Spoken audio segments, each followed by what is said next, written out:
Filling cam कैसे select करें। जो फिलिंग कैम इंचेस में होता है उसको में कन्वर्ट कैसे करना है। फिलिंग कैम का सिलेक्शन का फॉर्मूला क्या है। कितने टाइप्स के फिलिंग कैम होते हैं। फिलिंग कैम का सिलेक्शन चार्ट और फिलिंग कैम सिलेक्शन करते समय कौन कौन से प्रिकॉशंस रखने हैं, ये सभी इस वीडियो में मैंने कवर किया है। तो दोस्तों ये वीडियो पूरा एंड तक जरूर देखें। तो दोस्तों मैं हूं राम फाजगे, स्वागत है आप सभी का अपने चाहते चैनल पे। तो वीडियो को शुरू करते हैं। तो दोस्तों सबसे पहले फिलिंग कैम क्या होता है। तो फिलिंग कैम फील करने के लिए यूज करने वाला कैम कंप्रेशन मशीन पे जो पाउडर को डाई फिल करने में जो लोअर पंच को पुल डाउन कैम इसको कहते हैं। तो पुल डाउन लोअर पंच को नीचे खींच के डाई में स्पेस बना के कैविटी में स्पेस बना के कैविटी फिलअप करने में हेल्प करने वाला जो कैम होता है उसको फिलिंग कैम कहते हैं। फिलिंग कैम को दूसरा नाम पुल डाउन कैम ऐसे ही कहते हैं। तो दोस्तों कितने टाइप्स के कैम होते हैं। तो दोस्तों अपर कैम होता है, लोअर कैम होता है, ठीक है, फिलिंग कैम होता है, डोजिंग कैम होता है और लास्ट का फिफ्थ कैम है इजेक्शन कैम। ऐसे 5 प्रकार के कैम कंप्रेशन मशीन पे यूज होते हैं। फिलिंग कैम का एमओसी होता है ब्रोंज का, अलॉय और स्टील। इनमें से कौन सा भी आप एमओसी यूज करके फिलिंग कैम ऑर्डर कर सकते हैं। तो दोस्तों अभी फिलिंग कैम के कौन कौन से साइज होती है वो यहाँ मैं आपको बताने वाला हूँ। तो फिलिंग कैम जैसे कि 8 mm, 10 mm, 12, 14, 16, 18, 20, 22 mm के फिलिंग कैम साइज में अवेलेबल होते हैं। अगर आपको इंचेस में देखना है तो 1/2, 5/16, 11/16, ठीक है, 9/16, 13/16 ऐसे इंचेस में फिलिंग कैम अवेलेबल होते हैं। तो इंचेस को में कन्वर्ट करने के लिए 1 इंच इक्वल्स टू 25.4 mm। तो आपको जो इंचेस में आपका फिलिंग कैम कोई भी होगा उसको आपको 25.4 से गुना कर देना है, ठीक है। तो गुणा करने से आपका जो इंचेस का जो फिलिंग कैम है वो आपको डायरेक्टली कन्वर्ट होगा साइज में।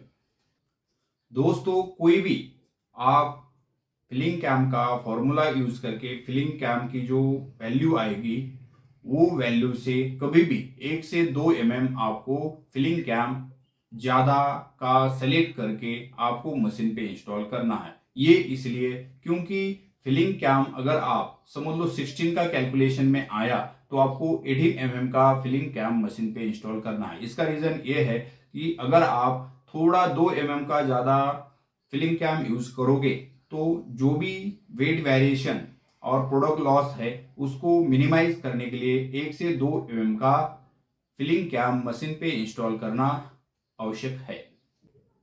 फ्लूड पैक और कैडमैक ऐसे जो कंप्रेशन मशीन्स के वेंडर है इनके जो फिलिंग कैम्स आते हैं हमेशा इंचेस में आते हैं, मगर पोर्श और सिजोंग ऐसे जो कंपनियां है उनके जो फिलिंग कैम है हमेशा में आते हैं। तो दोस्तों जिनका कोई भी फिलिंग कैम अगर में है तो आपको सिलेक्शन करना और मशीन पे इंस्टॉल करना एकदम इजी वे है, मगर जो इंचेस है वहां आपको इंचेस टू में कन्वर्ट करना पड़ेगा।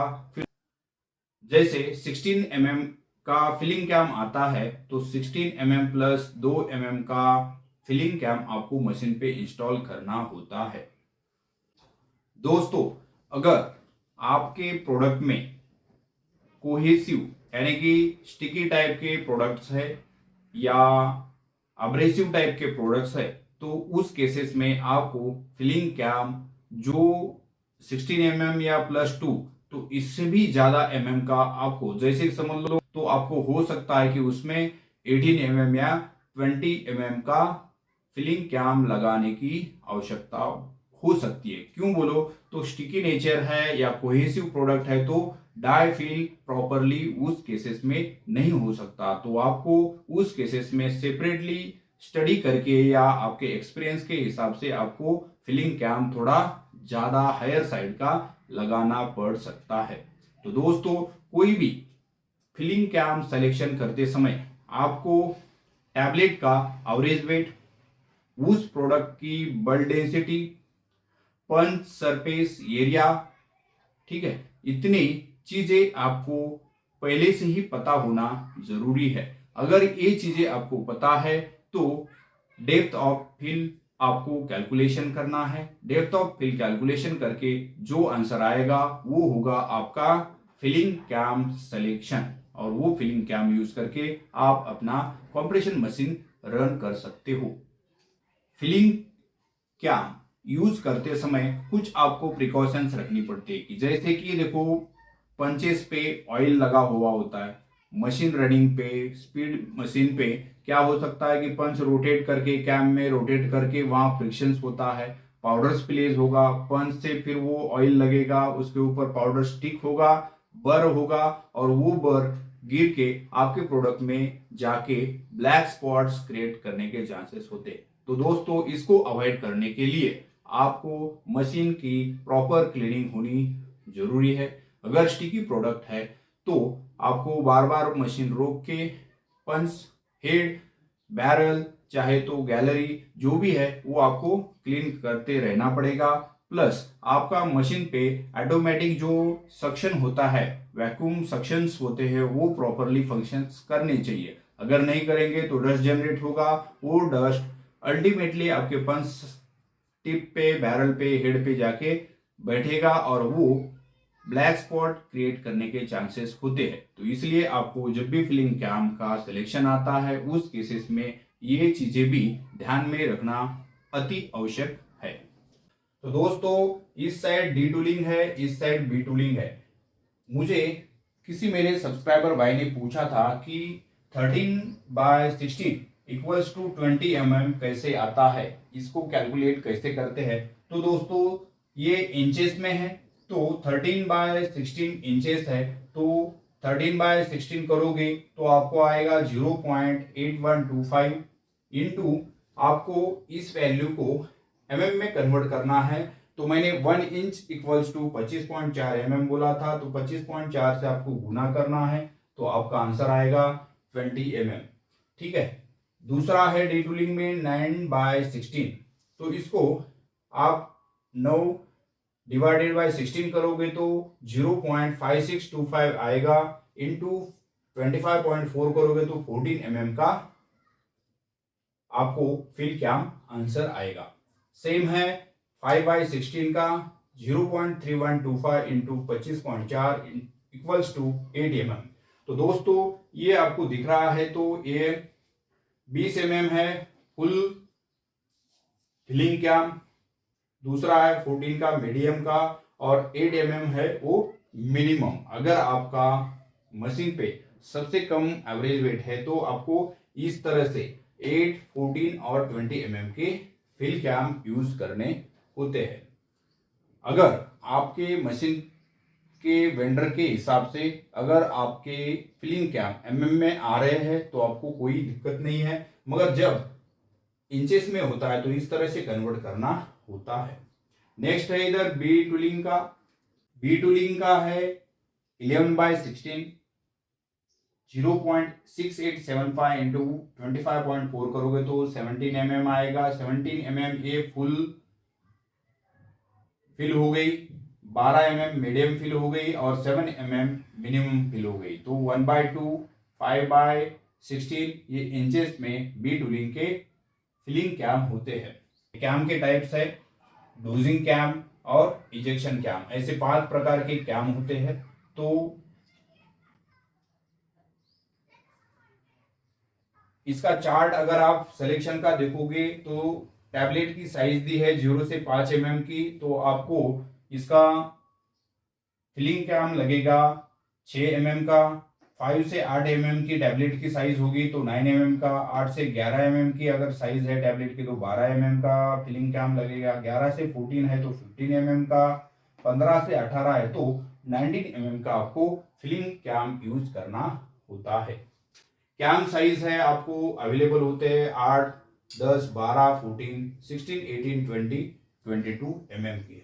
इंचेस में देखोगे तो 1/2, 5/16, 7/32, 11/16, 9/16, 13/60 ये इंचेस में होते हैं।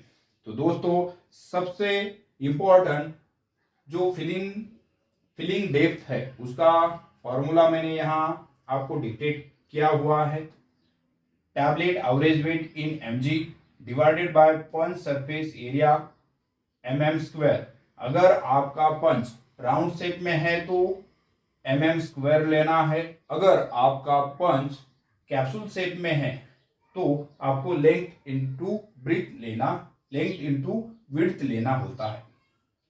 तो tablet average weight divided by punch surface area square mm² into π/4 और into bulk density of the product. तो इसको मैं आपको समझाने के लिए फॉर एग्जांपल एवरेज वेट आपको टैबलेट का पता है तो वो है 1750 mg का टैबलेट है। प्रोडक्ट की बल्क डेंसिटी 0.7 ग्राम पर ml है और पंच का सरफेस एरिया है 14 mm का। ये राउंड शेप में फॉर एग्जांपल मैंने लिया हुआ है।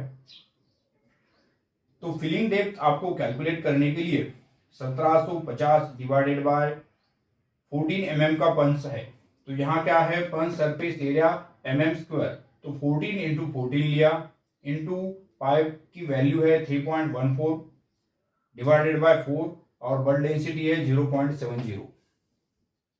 नेक्स्ट आप जाओगे 1750 इंटू 14 का स्क्वायर है 196 इंटू 3.14 डिवाइडेड बाय 4 करोगे तो वैल्यू आएगी 0.785 इंटू 0.70 बल्क डेंसिटी। आगे फिर से चलो 1750 इंटू 196 इंटू 0.785 किया तो उसकी वैल्यू आ रही है 1.53.86 इंटू 0.70। ठीक है, आगे चलोगे 17 से 50 divided by 107.702 equals to 16 mm का आपका फिलिंग कैम वैल्यू आ रही है। ठीक है, अगर यही 16 को हमको 1 से 2 mm क्या करना है, जो वेट वेरिएशंस और प्रोडक्ट लॉस है उसको मिनिमाइज करने के लिए 16 + 2 mm का करोगे तो आपको 18 mm का वैल्यू आएगा जो होता है फिलिंग कैम का। और ये फिलिंग कैम आप इस तरह से कैलकुलेशन करके आप मशीन पे लगा सकते हो और आपका मशीन रन कर सकते हो। तो दोस्तों ये था राउंड शेप पंचेस के लिए। कैप्सूल शेप पंचेस का मैं आपको यहाँ एग्जांपल देता हूं।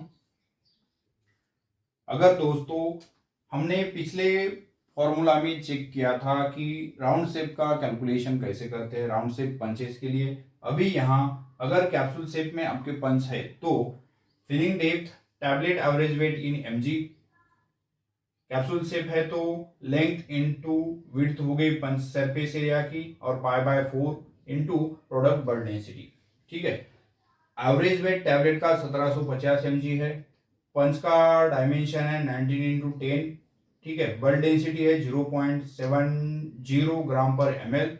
तो 1750 एवरेज वेट हो गया, पंच सरफेस एरिया है 19 × 10, π/4 3.14 divided by 4 into bulk density. आगे चलोगे 1750 डिवाइडेड बाय 19/10 करोगे तो 190। ठीक है, और 3.14 डिवाइडेड बाय 4 करोगे तो वैल्यू आएगी 0.785। ठीक है, इंटू बल्क डेंसिटी आपकी 0.70। आगे चलोगे 1750 डिवाइडेड बाय ये दोनों मल्टीप्लिकेशन करोगे तो आपको वैल्यू आएगी 17 mm। तो 17 mm का ये जो पंच है आपका, ये कैप्सूल शेप के लिए फिलिंग कैम का फॉर्मूला आप यूज करते हो तो 17 mm का फिलिंग कैम आपको आ रहा है।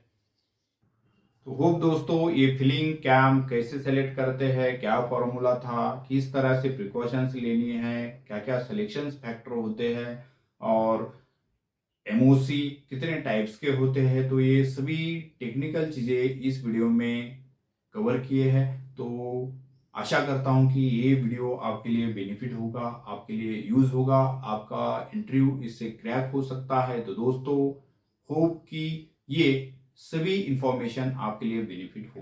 तो दोस्तों अगर ये वीडियो आपको अच्छा लगा तो प्लीज लाइक कर देना, साथ ही साथ ये वीडियो अपने जितने भी भाई दोस्त हैं उनके साथ शेयर करना मत भूलिए। और चैनल पे आप पहली बार आए तो प्लीज चैनल को सब्सक्राइब कर देना और नोटिफिकेशन पे ऑल पे क्लिक करना, ताकि कोई भी मैं अगला वीडियो अपलोड करूं तो उसकी सबसे पहले नोटिफिकेशन आपको मिले। तो दोस्तों ये इस 2025 में राम बाबूराव फासगे इस चैनल को 100K का अपना टारगेट है और उसके हिसाब से मैं अपनी मेहनत कर रहा हूं और मुझे आप सभी के प्यार की सपोर्ट की आवश्यकता है। तो दोस्तों नाराज मत करना, इस भाई के चैनल को सब्सक्राइब कर दो और 2025 खत्म होने से पहले दोस्तों अपना चैनल 100K तक पहुंचा दो। मेहरबानी करो, मिलते हैं अगले वीडियो में। तब तक ऐसे ही इंफॉर्मेटिव वीडियो देखते रहिए, वॉच करते रहिए और भाई को सपोर्ट करते रहिए। जय हिंद, जय भारत।